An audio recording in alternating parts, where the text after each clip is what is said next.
Important objective question है chapter solution से, तो आपको हेल्प मिलेगी इस बोर्ड एग्जाम में और साथ में नीट में भी। तो देखिए फर्स्ट क्वेश्चन है इन आइसोटोनिक सॉल्यूशन।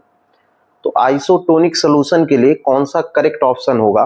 तो देखिए आइसोटोनिक का मीन्स होता है कि आइसो का मतलब केमिस्ट्री में क्या होता है? सेम।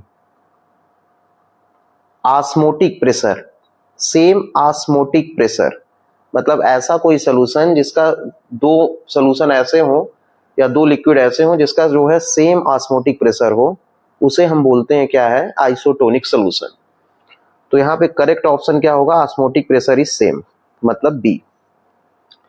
फिर देखिए सेकंड क्वेश्चन है वैल्यू ऑफ हेनरी कांस्टेंट के एच इज। हेनरी कांस्टेंट के एच इज, जो के एच होता है वो इनवर्सली प्रोपोर्शनल होता है किसके? मतलब आप के एच इक्वल टू लिखते थे P अपॉन एक्स, मतलब सॉल्युबिलिटी ऑफ गैस के क्या है? इनवर्सली प्रोपोर्शनल है। और के एच जो है डायरेक्टली प्रोपोर्शनल होता है टेम्परेचर के, मतलब के एच इंक्रीज होगा तो टेम्परेचर भी इंक्रीज होगा। तो देखिए increase with increase in temperature, ये करेक्ट ऑप्शन होगा क्योंकि इंक्रीजेस लिखा है विथ इंक्रीज इन टेम्परेचर, क्योंकि के एच जो है डायरेक्टली प्रोपोर्शनल है टेम्परेचर के, तो के एच इंक्रीज करेंगे हेनरी कांस्टेंट, टेम्परेचर भी इंक्रीज होगा। इनवर्सली प्रोपोर्शनल है सॉल्युबिलिटी के, तो करेक्ट ऑप्शन इसमें क्या होगा? ए। फिर देखिए थर्ड क्वेश्चन है जो बांट ऑफ फैक्टर से है, which of the following compound should have the highest boiling point. तो बताना है कि फॉलोइंग सॉल्यूशन में, यहाँ सॉल्यूशन होगा, following solution should have the highest boiling point, किसमें हाईएस्ट बॉइलिंग पॉइंट होगा? तो ये बांट ऑफ फैक्टर पे डिपेंड करता है। तो देखिए ध्यान से, वांट ऑफ फैक्टर का मतलब है आई की वैल्यू जिसमें सबसे ज्यादा होगी वही उसका जो है बॉइलिंग हाईएस्ट बॉइलिंग पॉइंट होगा। तो आई का मतलब है कि वांट ऑफ फैक्टर जिसमें सबसे ज्यादा नंबर ऑफ आयन होंगे। जैसे यहाँ पे देखिए नंबर ऑफ आयन Na एक बनेगा, एक OH तो 2 हुए, Na2SO4 तो 2 Na बनेगा, एक SO4 तो 3 हो गए, NH4NO3 यहाँ पे NH4 1 हुआ, NO3 1 हुआ तो 2 हुए, यहाँ पे KNO3 K 1 हुआ, NO3 2 हुआ। तो हाईएस्ट किस पे होगा? जिस पे सबसे ज्यादा नंबर ऑफ आयन बनेंगे। तो Na2SO4 को हम लोग राइट करेंगे Na positive 2 Na positive plus क्या? SO4 2 negative. तो यहाँ पे देखिए 2 आयन ये, एक 1 तो 3 होगा। तो करेक्ट ऑप्शन इसमें क्या होगा? बी होगा। The values of van't Hoff factors for KCl NaCl K2SO4 respectively are. तो सेम चीजें, KCl में देखिए 2 आयन है, NaCl में भी 2 है, इसमें देखिए 2K है, 2K पॉजिटिव प्लस क्या? SO4 2 निगेटिव, तो 2 ये 3 1, मतलब यहाँ पे 3 है, तो यहाँ पे 2, यहाँ पे 2, यहाँ पे 3, तो करेक्ट ऑप्शन इसमें क्या हुआ? बी। फिर देखिए क्वेश्चन नंबर 5 क्या राइट है कि mole fraction of solute in 2.0 molar equal solution is. अब मोल फ्रैक्शन निकालना है, तो जो है ये न्यूमेरिकल बेस्ड क्वेश्चन है। तो देखिए इसको कैसे करेंगे, तो यहाँ पे देखिए, यहाँ पे गिवन है कि मोल फ्रैक्शन बताना है किसका? सॉल्यूट का। तो मोल फ्रैक्शन सॉल्यूट के लिए हम लोग राइट करते हैं x2 equal to N2 upon N1 plus N2, ठीक है।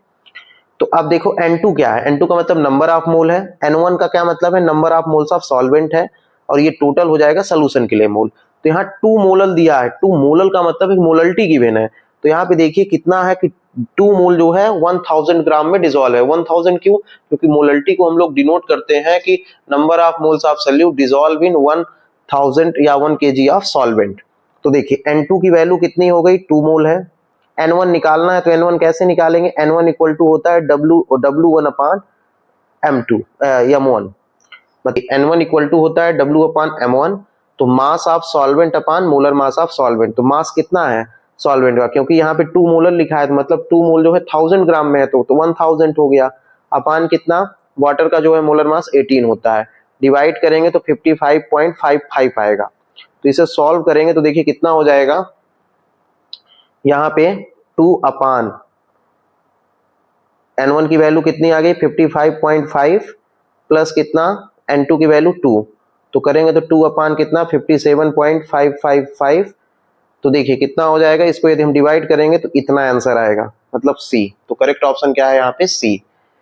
तो देखिए क्वेश्चन नंबर 6 है, यहाँ पे क्या गिवन है? 5.85 gram NaCl dissolve in water and the solution is made up to 0.5 litre, L का मतलब लीटर है, द मोलरिटी। तो मोलरिटी फाइंड करना है, तो देखिए मोलरिटी इक्वल टू होता है W2 अपान M2 इंटू क्या 1000 अपान volume of solution in ml।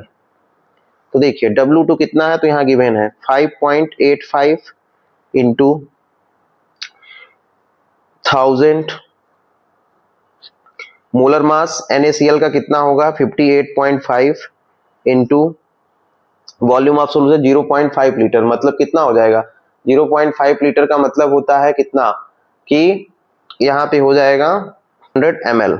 तो देखिए इसको डिवाइड करेंगे तो 2 हो जाएगा, और यहाँ पे क्या राइट कर सकते हैं 585 अपान 585, तो यहाँ नीचे का पॉइंट हटाएंगे तो ऊपर 10 और यहाँ का हटाएंगे तो यहाँ 100 इंटू कितना यहाँ पे 2 बचा। तो देखिए ये कैंसिल हो गया, ये 0 कैंसिल हो जाएगा, 2 5 जा और 1 अपान 5 आ गया, तो 1 अपान 5 को करेंगे तो 0.2। तो करेक्ट ऑप्शन इसका क्या होगा 0.2। करेक्ट ऑप्शन इसमें क्या होगा 0.2 m, ये होगा। फिर देखिए द बांट of factor for a solute that associate in solution. Association जब होता है तो लेस देन 1 वैल्यू होती है, क्या होती है लेस देन 1। तो करेक्ट ऑप्शन इसमें सी होगा। फिर है which of the following is dependent on temperature. तो देखिए यहाँ पे दोनों ऑप्शन सेम है, तो एक मोलल्टी कर लेते हैं, मोलल्टी, ये गलत हो गया है मिसप्रिंटिंग है, तो मोलल्टी होगा यहाँ पे। तो देखिए which of the following is dependent on temperature. Temperature पे कौन डिपेंड करता है, टेम्परेचर पे डिपेंड करेगा जिसमें वॉल्यूम हो, तो वॉल्यूम होता है मोलल्टी पे। तो करेक्ट ऑप्शन ए होगा। ये मोलल्टी है तो यहाँ मास होगा, तो मास का टेम्परेचर से कोई रोल नहीं है, मोल फ्रैक्शन से भी कोई नहीं है, मास परसेंटेज में भी नहीं है, तो करेक्ट ऑप्शन इसमें ए होगा। फिर देखिए number 9, beach of the following does not show positive deviation. तो आपको इसके लिए एग्जांपल लर्न करने होंगे, तो इसमें करेक्ट ऑप्शन ए होगा, बेंजीन क्लोरोफॉर्म, ये जो है निगेटिव डेविएशन शो करता है। फिर देखिए क्वेश्चन नंबर 10। क्वेश्चन नंबर 10 में आपको बताना है कि टोटल वेपर प्रेशर के लिए इक्वेशन क्या होगी। देखिए टोटल वेपर प्रेशर कैसे निकालते हैं, तो P टोटल इक्वल टू हम लोग राइट करते हैं P1 प्लस P2। P1 की वैल्यू होती है P1 नॉट x1 और P2 की वैल्यू होती है according to Raoult law P2 naught x2। ठीक है, x1 के प्लेस पे हम लोग राइट कर सकते हैं कितना, x2 के प्लेस पे हम राइट कर सकते हैं 1 माइनस x1। क्यों कर सकते हैं, क्योंकि हम जानते हैं कि x1 plus x2 equal to कितना होता है 1। ठीक है, तो यहाँ पे राइट कर दे रहे हैं, तो देखिए कितना हो जाएगा P1 not x1 P2 naught x2 के प्लेस पे 1 माइनस x1। ठीक है, तो P1 नॉट x1 अंदर मल्टीप्लाई कर दिए, P2 नॉट माइनस कितना P2 not x1।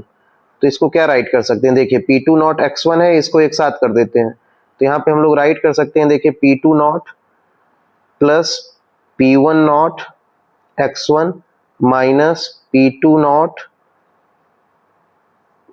x1, common ले लीजिए, तो P2 नॉट प्लस यहाँ पे x1 कॉमन हो जाएगा, कितना आ जाएगा P1 not minus P2 not, ये आ रहा है। तो करेक्ट ऑप्शन इसमें कौन सा होगा डी।